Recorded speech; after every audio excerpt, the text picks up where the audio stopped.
भाजपची बरीच टीका करण्यात येते। कालची परिस्थिती हाताळण्यामध्ये राज्य सरकार अपयशी ठरले अशा पद्धतीचा आरोप करण्यात येतो आणि देवेंद्र फडणवीसांचा राजीनामा सुद्धा मागितला जातो। आपण बघा, मराठा समाजाकरता मराठा आरक्षण आणि आर्थिक दुर्बल जो मराठा समाज आहे त्याकरता मोठ्या प्रमाणावर योजना, अशा प्रकारच्या मागण्या अनेक वर्षापासून मराठा समाजाच्या होत्या।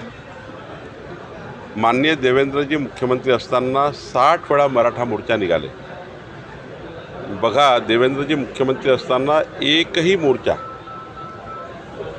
हा शांतपणे, कधी कुठलं सार्वजनिक संपत्तीचं नुकसान न होता 60 असे मोर्चे निघाले विराट, एक मराठा लाख मराठा करत करत कुठेही गालबोट नाही लागलं। 14 ते 19 या काळात 60 मोर्चाला गालबोट नाही आहे।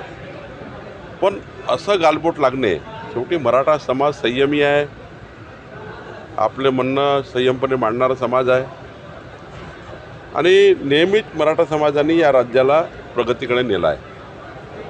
त्यामुळं मला असं वाटतं की या घटनेची खरंच चौकशी केली पाहिजे, कारण मराठा समाजाने यापूर्वीच अनेकदा आपल्या आंदोलनात बोलताना सांगितलं की आम्ही कधी असा निर्णय करणार नाही जो राज्याच्या कुठल्या प्रॉपर्टीला आम्ही डॅमेज करू। आमचा कुठलीही मागणी ही सकल मराठा मोर्चाची मागणी ही नेहमीच ही पॉझिटिव्ह राहिली आहे। मला वाटतं या घटनेमध्ये काहीतरी गालबोट कुणी लावलं याचं बघावं लागेल, कारण मराठा समाज अशा पद्धतीनं कधीही करू शकत नाही। काल जे झालं त्याच्यामध्ये मराठा आंदोलक हा मराठा विषय हाताळण्याचा मी तुम्हाला सांगतो की मराठा समाजाबद्दल बोललो आहे, मी कोणा सरकारबद्दल नाही बोललो।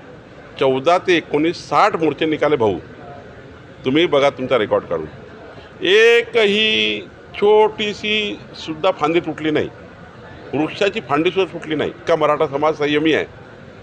मराठा समाजाचा जेवढा मी समजतो तेवढा संयमी आहे। मग आत्ता गालबोट का लागला आहे? मराठा समाज गालबोट लावू शकतो का? कोणी केलं गेलं हे कारस्थान? मराठा समाज असं कारस्थान कधीच करू शकत नाही। राज्याच्या कुठल्याही प्रॉपर्टीला डॅमेज होईल असा समाज कधीच वागत नाही। मराठा समाजासारखा संयमी समाज कुठलाच नाही आहे आणि त्यामुळे मला असं वाटतं की याच्यामध्ये जरा चौकशी केली पाहिजे, हाय लेवल चौकशी केली पाहिजे आणि चौकशी अंती निर्णय घेतले पाहिजे। सर, महत्त्वाचा प्रश्न आहे, विजय वडेट्टीवार असं म्हणतात की 50% आरक्षणाची मर्यादा वाढवा आणि मराठा समाजाला ओबीसीमधूनच आरक्षण द्या। म्हणजे ज्या कारणांमुळे सध्या वाद होतोय की काही समाजाचं म्हणणं आहे, काही घटकांचं की ओबीसीमधूनच आम्हाला 50%च्या आतमध्ये आरक्षण द्या, ते देता येणं शक्य आहे का? कारण ओबीसी समाजामध्ये सुद्धा या संदर्भातली नाराजी पसरू शकते अशा पद्धतीची चर्चा वर्तवल्या जाते। कुठल्या समाजाचं आरक्षण काढून कुठल्या समाजाला देणं हे काही समाजामध्ये तेढ निर्माण करणार आहे। ही तेढ या महाराष्ट्रात कधीच तयार होऊ नये। मागासवर्गीयाचं आंदोलन कायम आहे, अनुसूचित जातीचं आंदोलन आरक्षण कायम आहे, शेड्यूल ट्राईबचं आरक्षण कायम आहे, ओबीसीचं आरक्षण कायम आहे। ते मंडळ आयोगामुळं आणि अनेक घटना दुरुस्तीमुळे मिळालं आहे। शेवटी सरकारला काही स्पेसिफिक निर्णय घ्यावे लागतील, नियमात जावं लागेल, कायद्यात जावं लागेल, निर्णय करावे लागतील। केंद्रात काही बोलायचं केंद्रात बोलेल सरकार, पण माझं असं म्हणणं आहे कुण्या समाजाचा वाटा काढून कुण्या समाजाला देणे हे काही मला वाटतं योग्य नाही आहे। पण जे 60 मोर्चे मी बघितले 14 ते 19, मी मंत्री होतो त्या काळात, पण मराठा समाजाचे याच्यापेक्षाही 50 पट मोठे मोठे मोर्चे निघाले आहेत। मुंबईत निघाले आहे ते वादळ, त्या वादळामध्ये सुद्धा कधीही त्या ठिकाणी असे गालबोट लागलं नाही आहे। म्हणून चौकशी केली पाहिजे, चौकशीत कळेल की काय झालं आहे।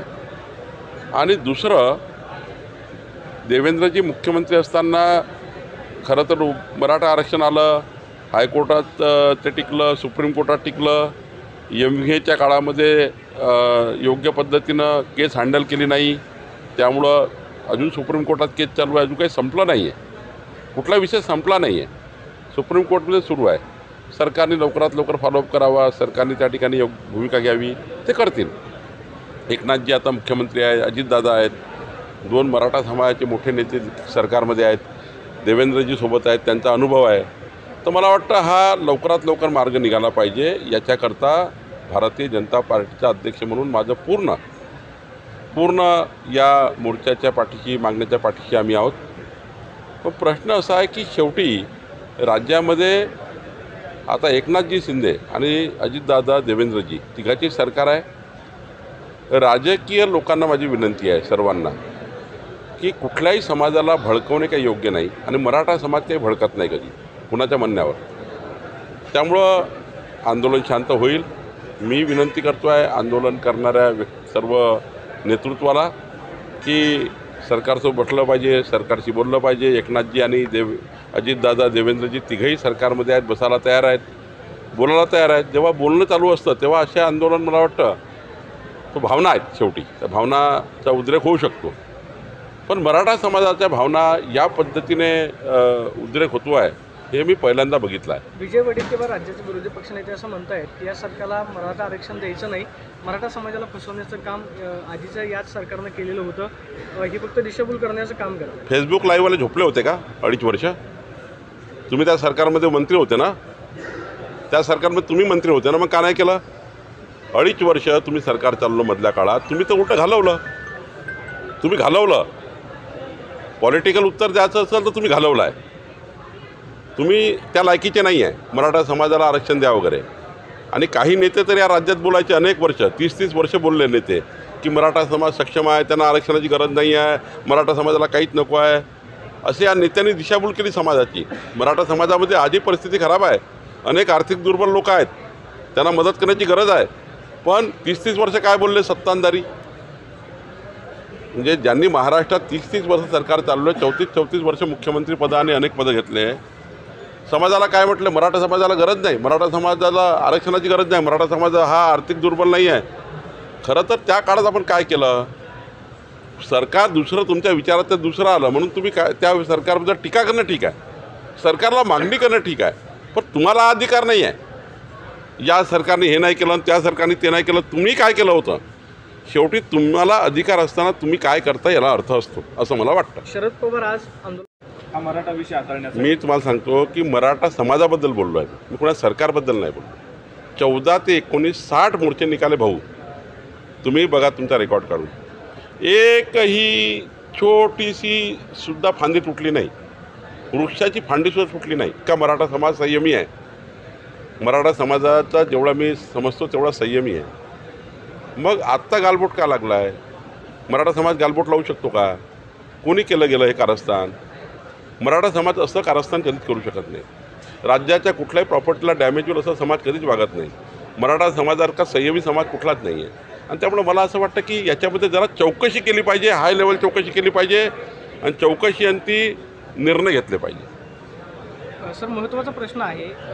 विजय वडेट्टीवार असं म्हणतात की 50% आरक्षणाची मर्यादा वाढवा आणि मराठा समाजाला ओबीसीमधूनच आरक्षण द्या. म्हणजे ज्या कारणांमुळे सध्या वाद होतोय की काही समाजाचं म्हणणं आहे, काही घटकांचं की ओबीसीमधूनच आम्हाला 50%च्या आतमध्ये आरक्षण द्या, ते देता येणं शक्य आहे का? कारण ओबीसी समाजामध्ये सुद्धा या संदर्भातली नाराजी पसरू शकते, अशा पद्धतीची चर्चा वर्तवल्या जाते. कुठल्या समाजाचं आरक्षण काढून कुठल्या समाजाला देणं हे काही समाजामध्ये तेढ निर्माण करणार आहे. ही तेढ या महाराष्ट्रात कधीच तयार होऊ नये.